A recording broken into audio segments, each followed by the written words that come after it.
До начала основного мероприятия министр обороны встретился со школьниками Асланом Торчуа и Анри Абухба, которые оказали помощь в спасении тонущего в море ребенка. Владимир Ануа в присутствии личного состава Министерства обороны поблагодарил подростков за смелость и самоотверженность, подчеркнув, что благодаря их героическим действиям и быстрой реакции была спасена жизнь ребенка.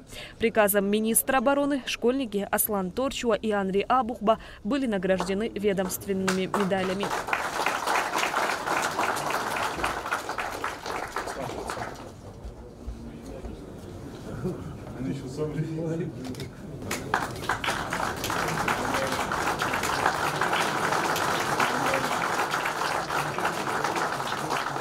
Владимир Ануа выразил благодарность родителям, учителям и наставникам за достойное воспитание молодых людей. Министр обороны также вручил школьникам грамоты и подарки.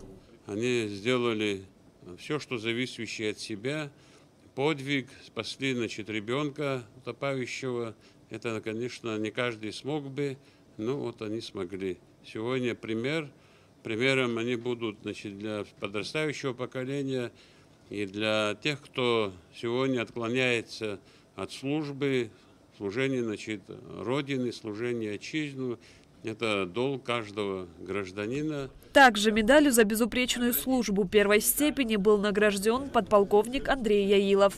Затем были подведены итоги подготовки войск за июнь. Рассматривались результаты деятельности вооруженных сил Абхазии по поддержанию боевой и мобилизационной готовности. Штабы и войска в июне месяце с поставленными задачами справились.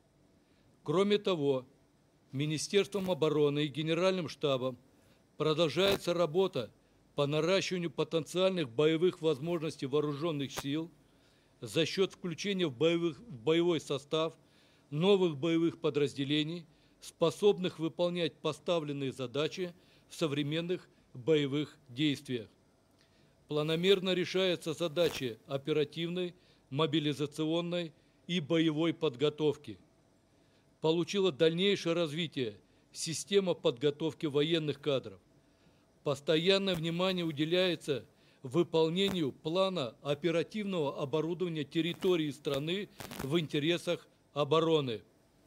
Задачи оперативного, боевого и материально-технического обеспечения вооруженных сил выполняются в установленные сроки. В завершении перед военнослужащими были обозначены новые задачи по боевой, моральной и психологической подготовке на июль месяц. Шазина Ханагуа, Даурин Апшиба, Алексей Гухова, Абхазское телевидение.